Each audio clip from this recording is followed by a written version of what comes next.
Hello, everyone, and welcome back to Turtlecast. You're here with myself and Bernd Stahl.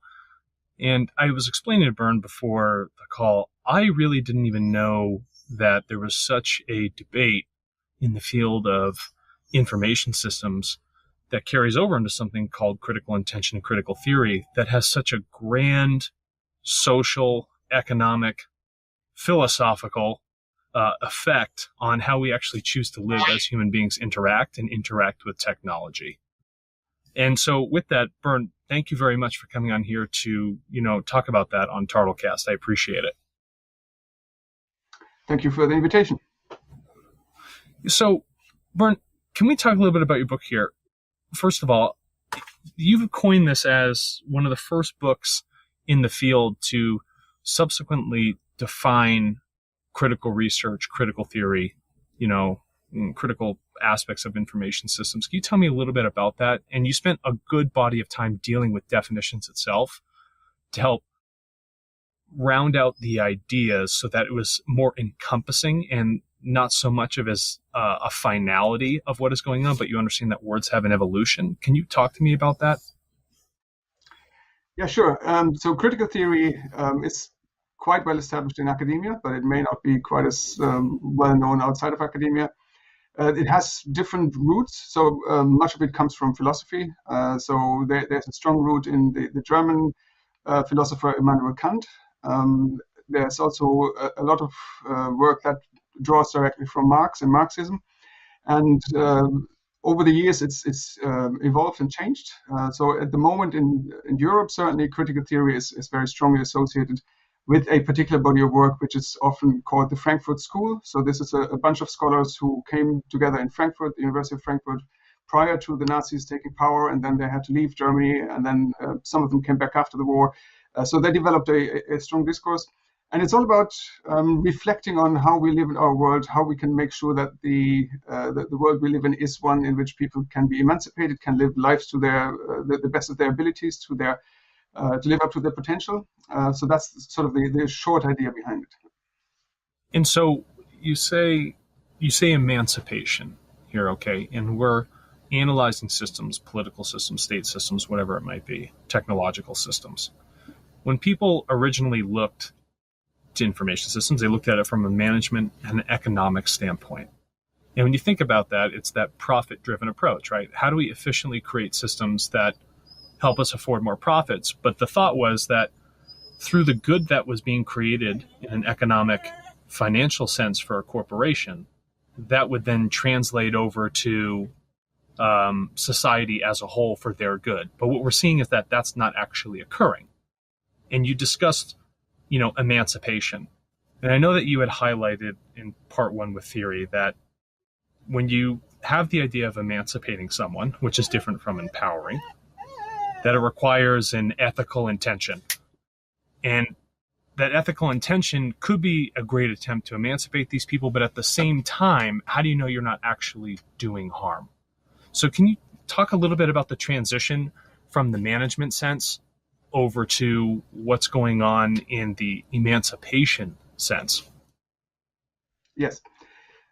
So you're of course right that traditionally in the economic sphere, the idea is that wealth creation is what you're aiming for. So companies are contributing to the greater good by making money. So there's Friedman's well-known statement that it's the social responsibility of a company to make profits. And the logic behind that is if companies make profits, then of course these profits will be distributed to shareholders, to employees, and therefore the world will be a better place. And I think in theory that is sort of the justification of capitalism. That's why we think markets are a good idea. And there's a lot to be said in favor of that. We live currently certainly in the Western societies at a level of wealth that we haven't known, that humanity hasn't known before. So I think it's worked to some degree. But at the same time, there are also limitations to this approach. And we know that there are a lot of people who do not participate in this success. There are a lot of people who are not capable of being part of the economic system. And that's where then the question comes in, how do we ensure that this idea of emancipation, of being able to live your life according to your own design, is something that filters through to everybody? And that's what I would call the critical and the ethical intention. So the idea here is to move beyond this very theoretical outlook and look at specific cases and how the use of the development and the use of information technology in organizations and in society, how that actually translates into social practice. And therefore, the question of how critical theory and how this idea of emancipation can be realized comes in at the point where you move beyond the neoclassical economic outlook into practical social realities and try to understand how organizations actually work, how information systems in organizations change what happens, and how that can be modified in a way that's beneficial to the vast majority of humanity. So, okay, all right. You realize that was a lot that you just said. So unpacking that is a little substantial here. All right. So let's take this just step by step for a second. There is a lot of wealth that has been created. Yes. Now, that wealth is not distributed, and I'm not saying in a socialist sense where everybody needs to be paid the same, but the opportunity of the people that reside inside or outside that system is completely different.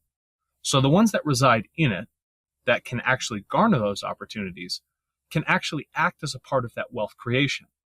And this is a aspect of that sort of that power paradigm, and I think that's the Foucaultian version that is being spoke of. And we understand that positivism would say that, okay, in a logical sense, if all this money is being created, well, then good things are actually happening because the economy is growing, so the system actually works.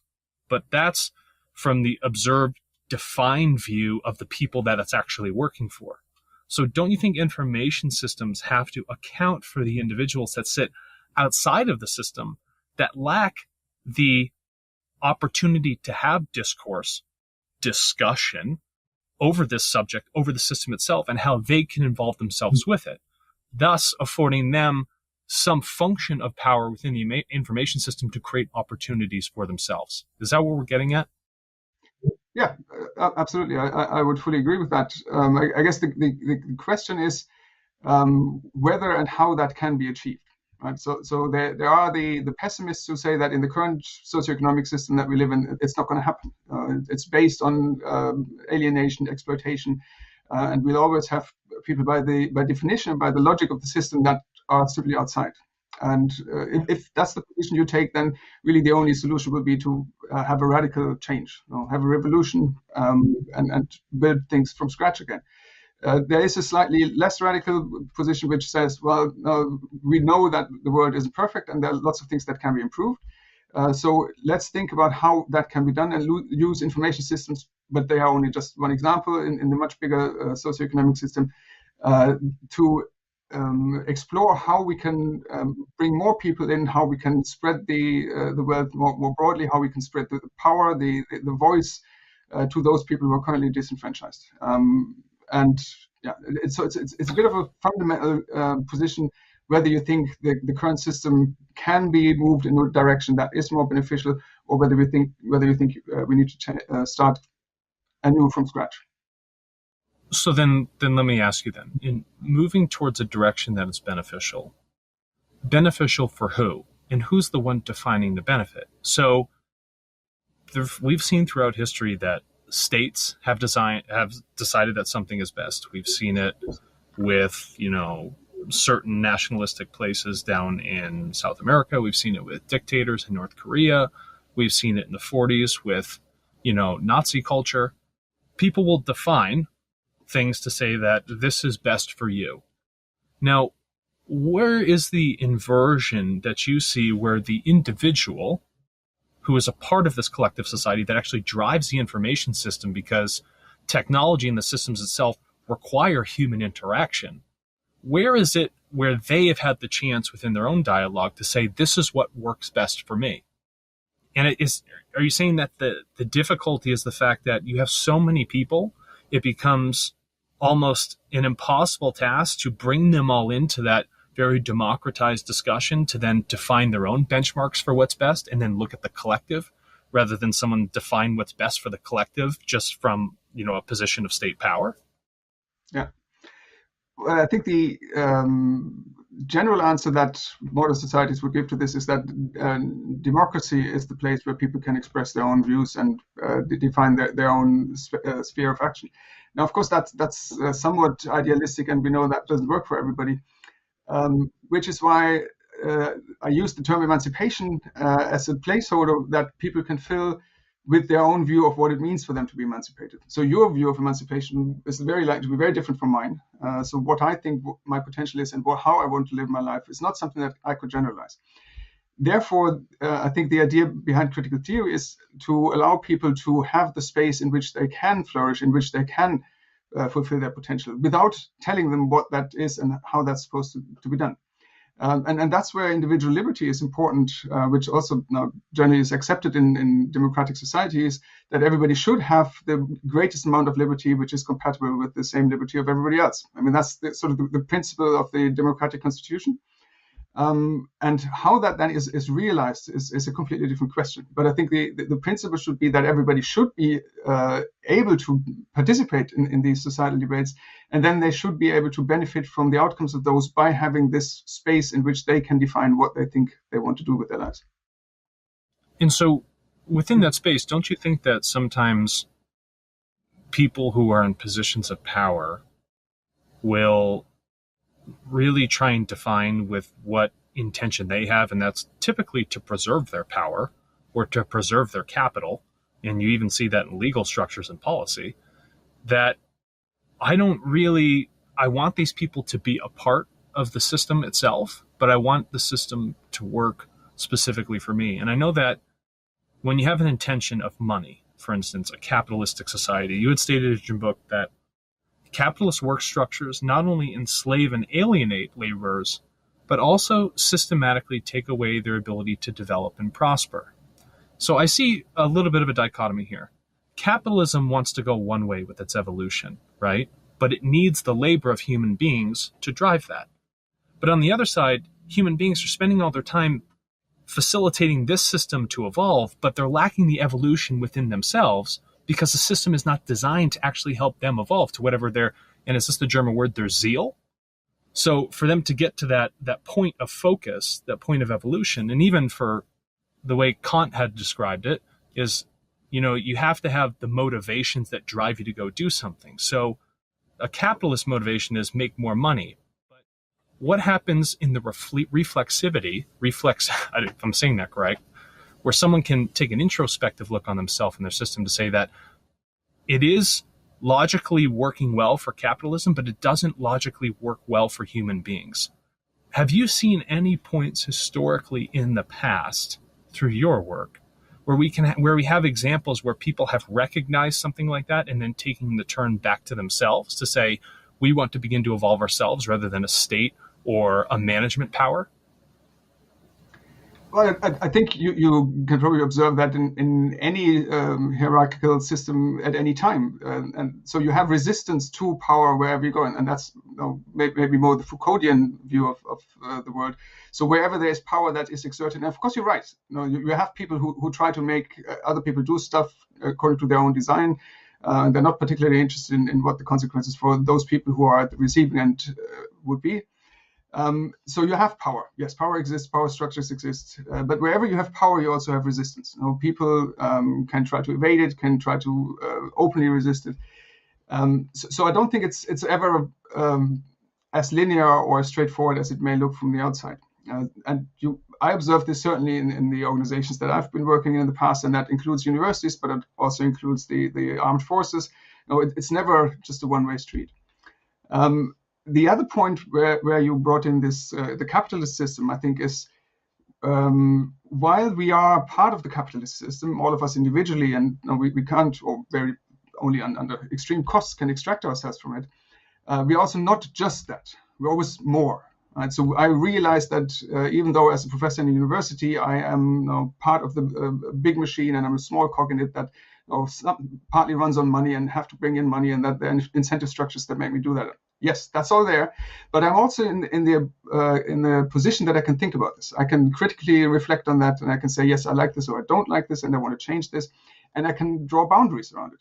So now, while I may be capitalistic in the way I work, I may not apply the same logic to my family. or to my friends or to my football club or whatever.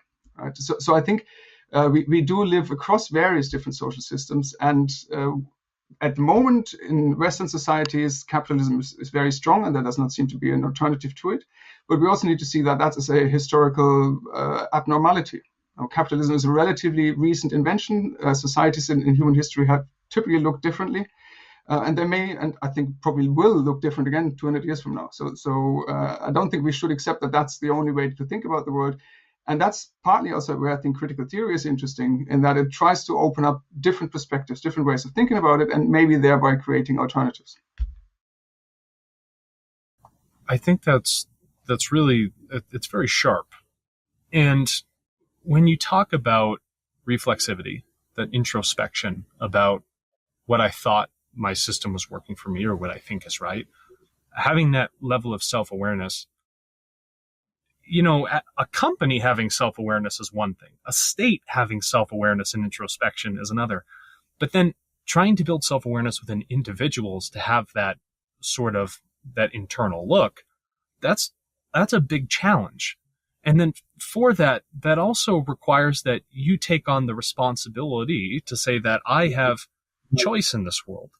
And then because I'm afforded that choice, I want to choose to be a part of the discourse. I want to choose to alter that system.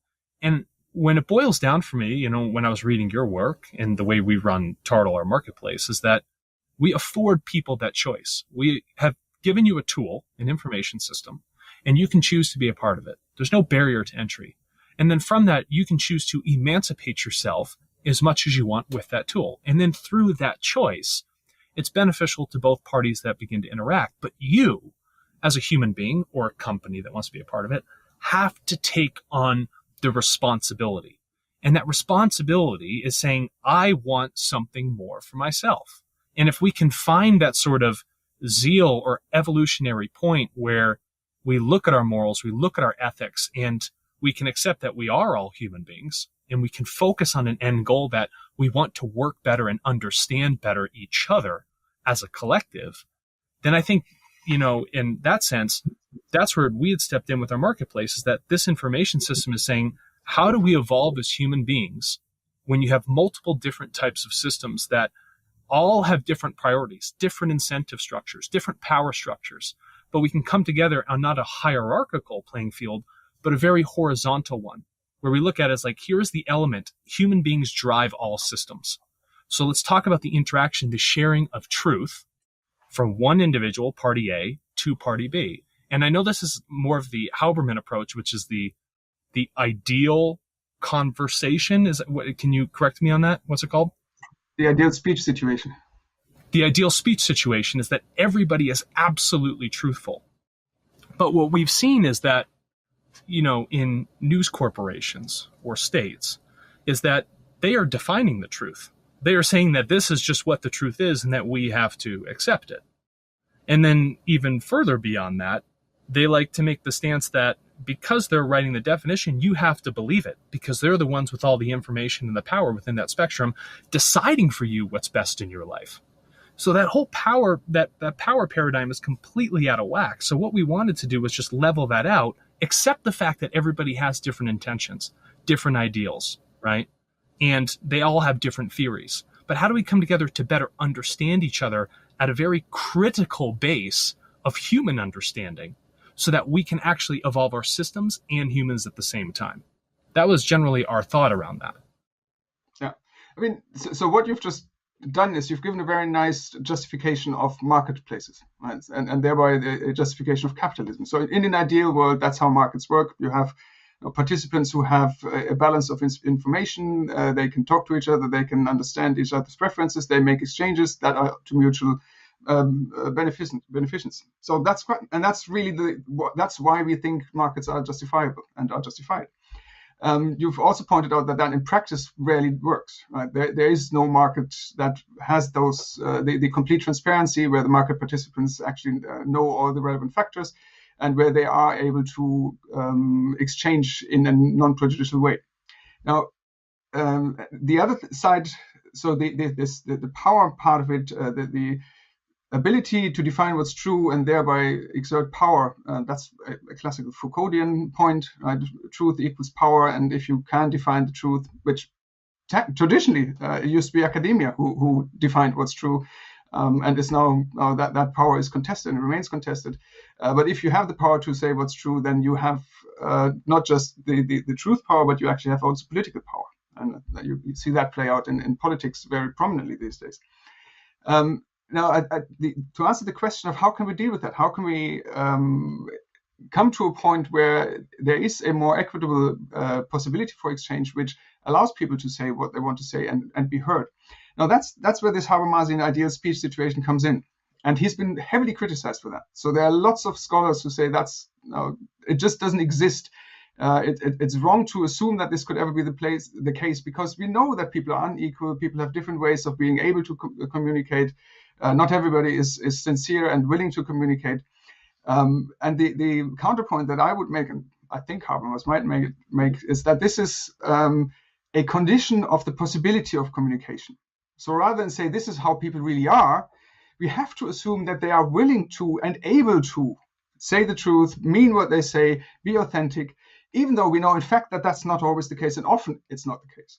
But the point here is that if you start from the assumption that people could do that if they so chose, and then what you can do is you can then take them seriously, take them by the word, and then you can query what they say. Now, we don't assume everybody always says the truth, but we do assume that we can ask them, how do you think, why do you think that's true? Do you actually mean this? Do you actually personally benefit from something in a way that you don't tell us about? Are you authentic in your claims? So that, to me, is the point of Habermasian claims. You can query those claims. And then when you're at the point where you can query this, then you come to the discourse, which will hopefully lead to some sort of understanding, even if the understanding is only we disagree. But if we can get the consensus that there is no consensus, then that's already a good starting point. To some degree, I think that's actually baked into us as human beings. We look at others and we assume that we can talk to them, that they are capable of talking to us. We may be wrong. So it's fallible. But if we don't have that assumption, then we're sort of lost. Then we're in a free-for-all anarchy, and we can't control anything in our lives. That's smart. And we, in our systems design, we carried that assumption over, that people are willing to share. They just need a tool, a platform, and the proper incentives to do so. And you can re-query these people over and over and over. So, when I was reading the material, yes, there's one subset, which is the power aspect from the Foucaultian side, right? But then the Habermas side was one that really did resonate because it made a lot of sense. It's saying, I do look at human beings and think that we can achieve this really, again, essentially this high watermark for what it means to be good in having conversations and having an understanding of one another. And that understanding may be the fact that I have an opinion, I disagree, but we're okay to disagree with ourselves.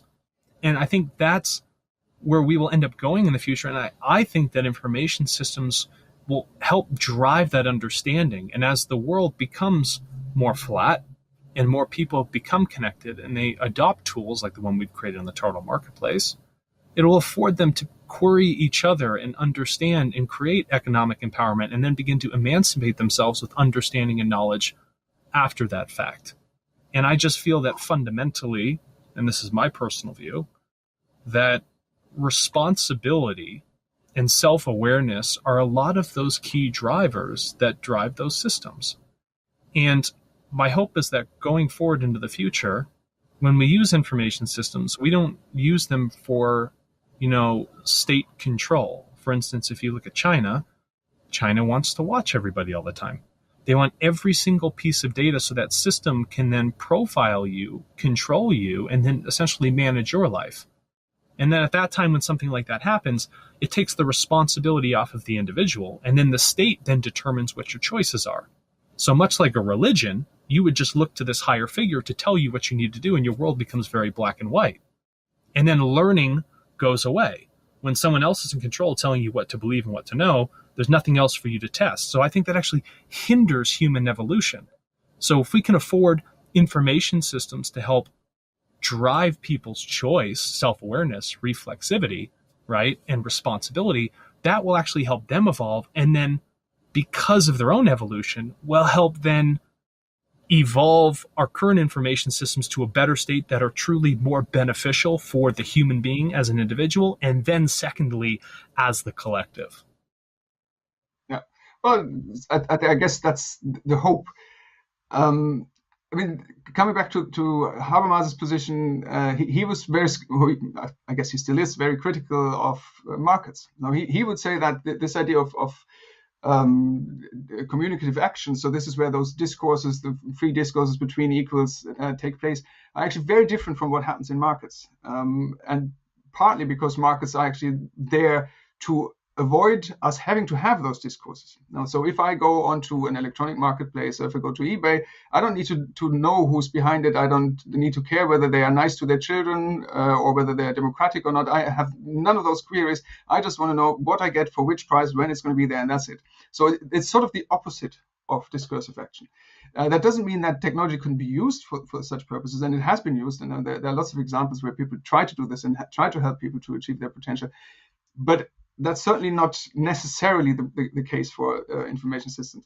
And that's not just true for things like the Chinese social credit scoring, but it's also true for a lot of the capitalist systems in the West. So the concept of surveillance capitalism was coined to point to this, to the fact that the big internet, the big Western internet providers, so the Googles and Microsofts and IBMs and Apples and you name them, that they actually have strong incentives to keep us from reflecting. So they structure our world, they extract data from us in order to make us do something that they benefit from. And typically that means buying something that we may or may not need.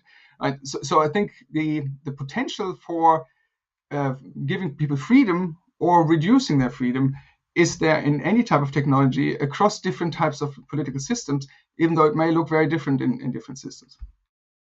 You know, that's funny because I was looking at, you use the term panopticon. Am I saying that correctly? Yeah. Where it was describing a jail or penitentiary setting where everything is being watched all the time. And they thought that through this watching actually then help the prisoner in there, if they received the feedback of the observation, it actually helped them get to a point where they could find themselves outside of the prison. Am I defining that properly? Well, it was meant to be, when it came up, it was meant to help prisoners to rehabilitate themselves, to understand. Right. So it was meant as a humane form of penal institution when it was invented in the 18th century. Yeah. And this is how I'm going to transition back to what you just said then. So when I think of the panopticon, I currently now look at our world, government, big tech, military industrial complexes. They have a critical intention of observation for control so that they can maintain their own evolution and power. And that affords the state all of the power. And then, I had to ask the question then, well, what if the individual is allowed the choice of emancipation rather than the state or the person running the panopticon saying that this person is in fact emancipated? And then through those empowerment tools, which would be certain types of technology, would afford them their own right to privacy and evolution that they can define through the discourse of themselves. It's like, rather than the person running the prison looking at the prisoners have the discussion amongst themselves with their own intentions, using that tool of observation for their own feedback to say, guess what? This is our discourse. This is our feeling. This is how we want to evolve. We want our right to privacy, and I choose to share when I want to do so. And I think there's an interesting function here of a respect for a human being's free will. And if there's not free will in an individual's decision-making or an interaction with a system, then information systems will always lack the natural evolutionary step that they have to take. They're always going to be at a place of controlling other people rather than truly helping them evolve, because there's a lack of respect for the free will of the human beings that drive those systems. What is your thought on that? So starting with the concept of panopticon, while this was originally conceived as an attempt to have a humane penal system, the way it's perceived these days in academic discourse is very different. It is seen as a mechanism of control. So it's a concept that Foucault has picked up from Bentham, and looked at how this exertion of power comes into practice in real life institutions. So when people talk about the panopticon these days, it's not in any way a positive term. No, it's generally seen as something very problematic. And a lot of the technologies we see can be compared to such a panopticon. So there are data collection on each and every one of us, certainly different in different countries, depends on your data protection legislation, your local culture, and so on. But anybody using the internet knows that there is information collected on them. They typically don't know by whom, and they don't know what it's used for. And that has a normalizing effect. So we may not type in certain things in a Google search because we know Google collects those things and will be able to pick them up 3 years from now. Or we may just ignore that and do so at our peril. Now, the outcome of that, partly because we don't really understand, because the systems are now so complex that any individual will find it very difficult to follow the data trail that they lead, the outcomes of that are undetermined. So it's not clear to me whether a particular activity which I undertake on the net or where data about me exists will be used for particular purposes, which may be beneficial to me, or they may not. It's very difficult to assess that. And therefore, the consequences for individual freedom and autonomy are often problematic. Because we feel we're being observed, we may self-censor. There's this concept of the chilling effect. So we may not say something because we think we may be observed, even though that may not be the case at all. Right? So it has social consequences that are not necessarily linked to real interventions by those systems or by power holders. And it's not just the state; it's a much more complicated assemblage of actors. So it's the big internet companies, it is states, but it's also smaller companies. This may spill over into personal relationships. So it's a very complex mix where data and information systems play a crucial role, but a crucial role that is not clearly determined. So it's very difficult to say you use this system and it has these consequences. Typically that doesn't work. So that also comes back to this concept of resistance. Now somebody may try to push me to do something. I may resist this and may do the exact opposite. So it's not predictable, but it does have consequences. So then to mitigate those consequences, or the idea of what that consequence might be, it would behoove the people that create these systems, even big tech companies, to offer a great amount of transparency into how all of the processes work. You know, we all understand you're trying to make money to survive, but showing transparency into the system so people know when they do a mouse click or type something in, exactly what's going to happen. Actually having a knowingness about what happens when they interact with those systems. And I think that the transparency then would be one of those key drivers that would decrease those risks in using specific systems, right? And I know that you had spoken about something where power and truth can't be divided. But the truth absolutely logically requires full transparency. For good or bad, whatever it might be, you'd have to see it all. And then it doesn't become a function of coercion, but really an educational thing through the interaction of using these information systems for doing your critical research. And I think transparency for these larger firms is a moral or ethical approach. And I do like the definitions that for ethics and morality that the German tradition uses was ethics is based on the idea of duty, right? Ethics and morality can be understood as the theory and practice of good action, respectively. And 3, ethics is based on rationality. So if I think about that in the German sense of how we should design our businesses and information systems, is that if somebody's going to be using something online where that power spectrum can be used against them, it actually looks like a black box, Our ethics, driven by rationality and wanting to understand and evolve, would then say that we have to respect the free will. We cannot be coercive. We have to be transparent. And in doing so, we can help fix the power paradigm where the select few have that power, and it can be transitioned back to individuals through their own free will, allowing them to then interact and then emancipate themselves. Ideally, I think that will be the case. Yes, I think in practice, it's turned out that the transparency requirement doesn't work particularly well, because even you can hide yourself being fully transparent, right? Because of the complexity of the system, because of the complexity of data flows, it's very difficult even for experts to know what's happening behind the scenes. Even if they have the source code, even if they have access to the system, that doesn't really help. So I think why transparency is important, and I think that, I mean, if you look at the current proposal, for example, that came out of the European Commission for regulation on AI, there is a requirement for what they call high-risk artificial intelligence systems to have a ex-ante assessment, so they look at likely consequences, and those have to be published. So that's an example of that sort of transparency, which all the AI providers, including the big internet companies, would have to comply with. And I think that's a good idea, and I fully agree with that. But I think it's very unlikely that any end user or consumer will ever look at that register of ex-ante assessments, because we simply don't have the capacity, we don't have the knowledge, we can't understand it. So I think the transparency is only part in a much larger value chain that would allow the translation back into individual liberties. So that's where things like civil society organizations might come in, who have experts who can actually assess the transparency claims and say, yes, no, this works or it doesn't work, and we can't see what you're using with this data.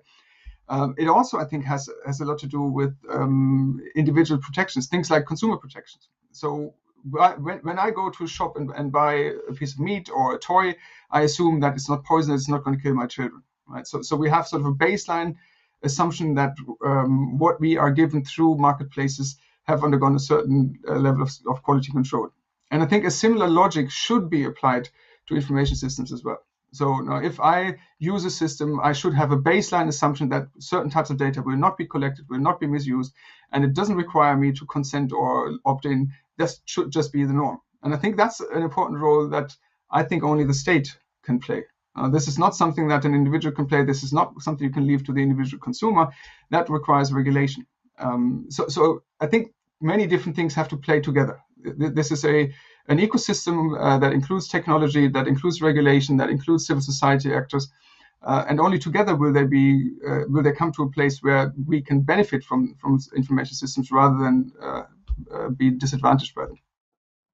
So then, as we look to the future, and to be respectful of your time here on this call, we need to look to unification as human beings, unification of collectives, unification of nations, and unification of information systems.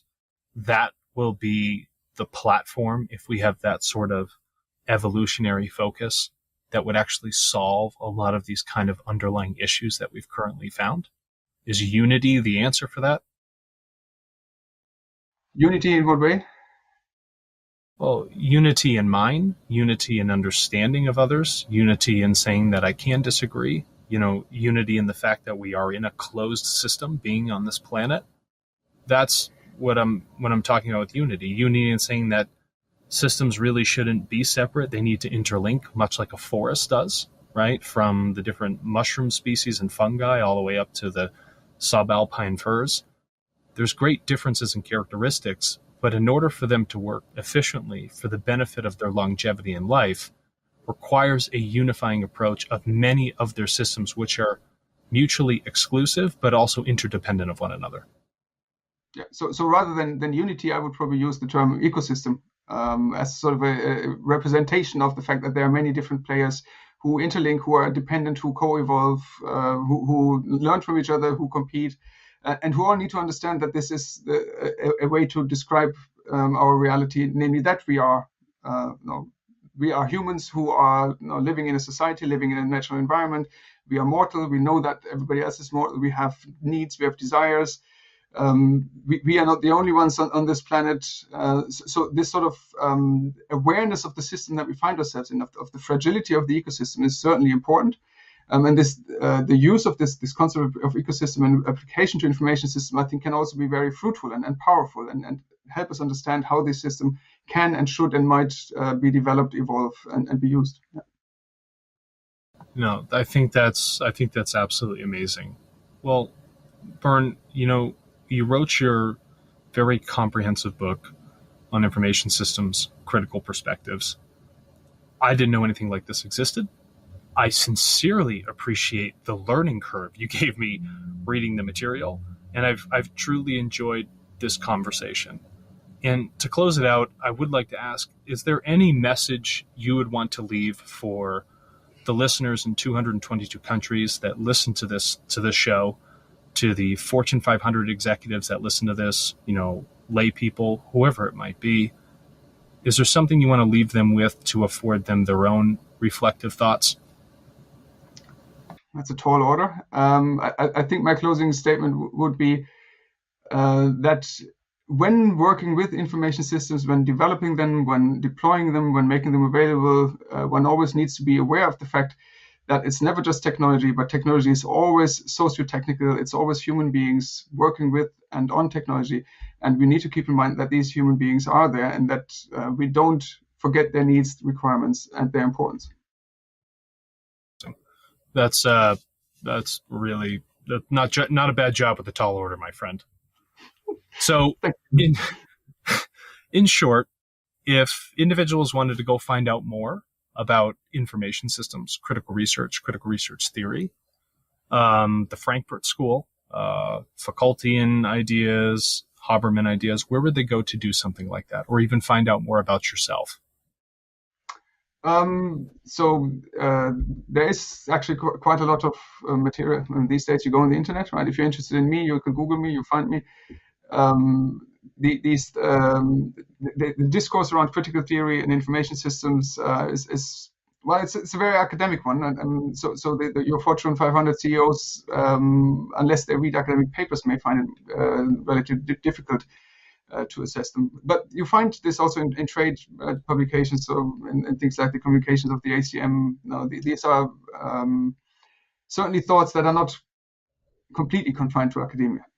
But to some degree, it's really a question of reflecting on yourself. Where do you stand in life? Which is something that not just academia requires. This is something that living the good life requires. Whether you have a religion or whether you see yourself as a person in the public interest, these are questions you have to ask yourself. And providing answers is something that academics do in a particular and structured way. But similar answers can probably be found elsewhere as well. Wow. All right. That's incredible. Well, thank you very much, Bernd, for coming on. I really appreciate the time, and I'm sure everyone else will. Thank you very much, Alex.